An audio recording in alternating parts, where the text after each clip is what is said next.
Hello and welcome to Whisky Resource. My name is Mark. This is review number 70 and I'm going to be doing a review of a whisky which was supplied to me as a sample by Budget Drams, the other YouTube channel, fellow friend of mine, Lee. But I've also got a sample that I picked up from Master of Malt in a tasting pack. So I'm going to be opening up this sample because it's a bit smaller. But thank you very much to Lee from Budget Drams for sending me a sample. So Bunnahabhain, it is an Islay whisky. However, unlike a lot of Islay whiskies that you can spring to mind, this one is not heavy peat. It is very lightly smoked. It is bottled at 46.3% ABV. It is non-chill filtered. It is natural colour. There's the colour for you there. It retails for an average price of £42.70. You can pick it up widely available in most places. In fact, supermarkets are starting to stock the Bunnahabhain 12-year-old. There are a few non-age statement varieties of the Bunnahabhain 12-year-old, Bunnahabhain whiskies out, which you can pick up from supermarkets, including this one, which I will be reviewing later on. But the 12 until recently wasn't readily available in supermarkets. It is now, which is great to see. So it gets a average value or a value score of 96.77.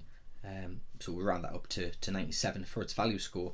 It is, as I say, a very well priced single malt whiskey, 12-year-old. You can pick this up discounted as well. Places like Amazon quite often have the Bunnahabhain 12 on offer. I think the lowest I've seen it drop to is about £28. Now I can smell that straight away from here, but we'll get straight into it because I want to make this a nice short quick review. Bunnahabhain, by the way, is currently owned by the Distell Group, who also own Tobermory and Deanston, as well as Baines, and you can go and check that Baines review that I did not so long ago. So as I say, it's a light peat smoke, and they say it's a russet gold in colour. It's matured in a combination of ex-bourbon and ex-sherry casks. But what's it like on the old nose? Well, here we go. That is really fruity. It's jumping out at the glass of the fruits. It's got a clean, crisp fruit to it. It's quite floral, fragrant. It's like a combination of freshly picked berries with a bit of dew, a bit of morning dew on it, maybe a bit of melon, honeydew melon particularly maybe, and there's some combination of maybe, I don't know, pears with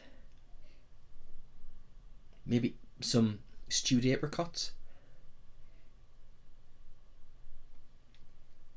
a bit of cherry. I'm not picking up any of that smoke on the nose. The alcohol is a bit nippy. It's yeah, it's a really nice nose, this, but on the palate.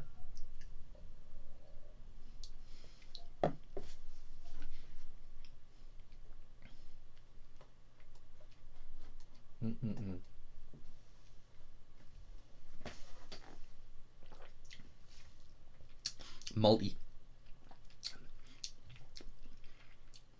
This is, if I was to describe, I'm a whiskey drinker now, but it wasn't long ago I wasn't. If I was to describe a whiskey in terms of a brand out there that I would associate with being whiskey, what I associated with what whiskey tasted like, is Bunnahabhain 12. It's whiskey. It's malty. It's fruit. It's oak. I mean, you're getting that bourbon oak. It's maybe a little bit creamy.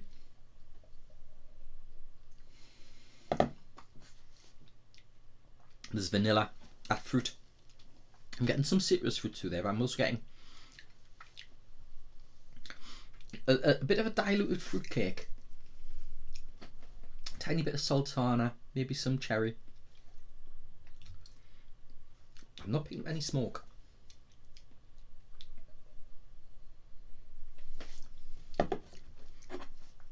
Pop a little bit of water in this. So yeah, if I was to associate a whiskey as being the most whiskey, I think it goes back to my days when I worked in the pub. Bunnahabhain was always the bottle that would pull off the shelf the most for customers in the little pub I worked in, and I'm not including like those that were in the optics, like Bell's Famous Grouse, you know, the more budget ended whiskies. For the ones that you'd pour from a bottle where you'd have to pull a cork out, Bunnahabhain, it's the one I associate as being the most whiskey. I don't know why. Oh, I'm getting more marzipan off the nose now. More fruitcake. It's a bit sweeter. It's got a nice level of sweetness to it. It's not overly sweet. It's just perfect, really.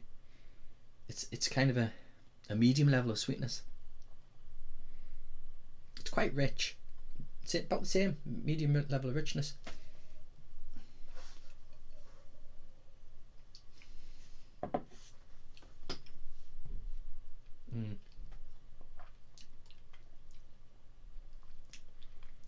That alcohol's brought forward release some of the oils and get more cherry,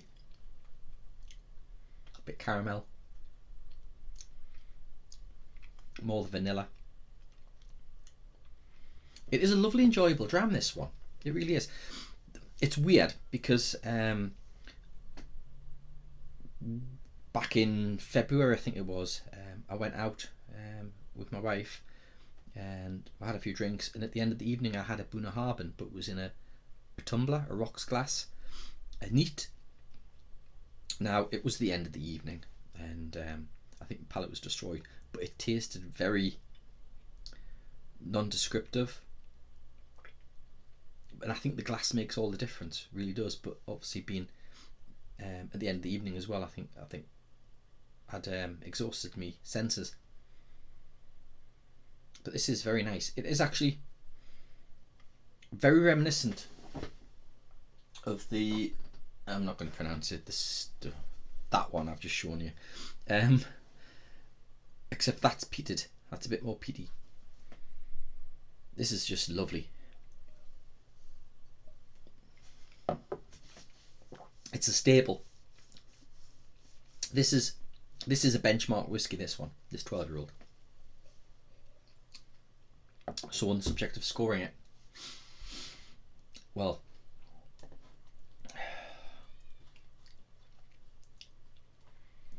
I don't think they put a foot wrong on the Bunnahabhain.